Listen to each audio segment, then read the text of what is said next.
মসজিদের সামনে জায়নামাজ বিছিয়ে কিছু জায়গা দখল করে রাখা এটা কতটুকু ঠিক বা বেঠিক? প্রথম হলো যে এটা মোটেও ঠিক নয়।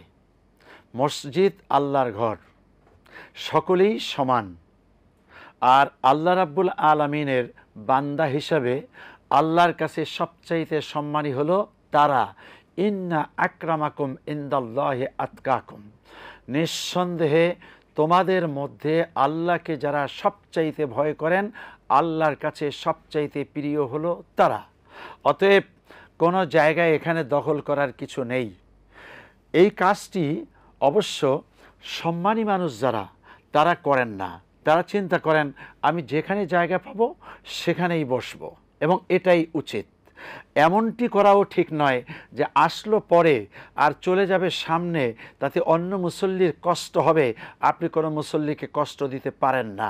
আপনি গিয়েছেন ইবাদত করতে আর সেখানে অন্যের অধিকার নষ্ট করবেন, অন্যকে কষ্ট দিবেন, এটা হাদিস পরিপন্থী।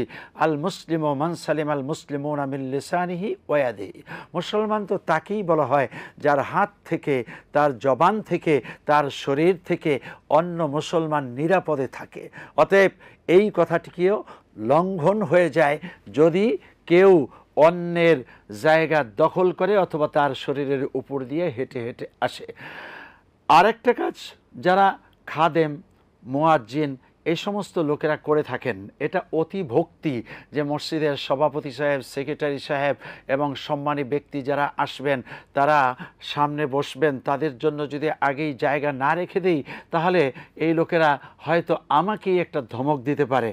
আপনি ওই ধমককে যদি তোয়াক্কা করেন তাহলে আপনার নামাজ হবে না।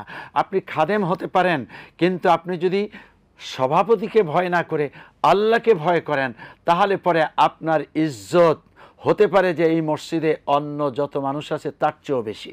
আর যদি আপনি আল্লাহকে ভয় না করে ব্যক্তিকে ভয় করেন তাহলে পরে আপনার নামাজ হবে না এবং আপনি শিরক করলেন, এমনটি করাও উচিত হবে না। এরপরে হলো যে আমরা মসজিদের আদবের ব্যাপারটি অনেকে বুঝি না। মসজিদে প্রবেশ করার সময় ডান পা দিয়ে প্রবেশ করতে হবে এবং দোয়া পড়তে হবে, আল্লাহুম্মা ইন্নী আসআলুকা মিন ফাদলিক। এরপরে হলো যেখানে জায়গা পাবো সেখানে বসবো এবং ঢোকার পরেই বসার আগে 2 রাকাত সালাত আদায় করব, এটা হলো তাহিয়াতুল মসজিদ। এরপরে হলো সালাম দেয়া যদি মসজিদের ভিতরে লোকজন নামাজরত না থাকে। আর যদি নামাজরত থাকে, নামাজের ডিস্টার্ব হবে, তাহলে সালামটা আপনি জোরে দিবেন না, হয়তো বা আশেপাশে যারা আছে আস্তে আস্তে আপনি সালাম দিতে পারেন। এবং সর্বদাই ভদ্রতা বজায় রাখতে হবে। জোরে হাসি দেওয়া, কাশি দেওয়া এগুলো ঠিক নয়। আবার হলো যে অনেকে মুয়াজ্জিনকে ধমক দেয়, ইমামকে ধমক দেয় 19 থেকে 20 হলে। তারা আবার অহংকারী সে যেই হোক না কেন, সভাপতি হতে পারেন, সেক্রেটারি হতে পারেন, অহংকার করেছিল শয়তান। আপনিও যদি অহংকার প্রদর্শন করেন তাহলে শয়তানের অনুসারী, এতে কোনো সন্দেহ নেই। অতএব সকলকে অনুরোধ জানাবো, বিনয়ের সাথে অনুরোধ জানাবো, মসজিদে দখলদারিত্ব বলতে কিছু নেই।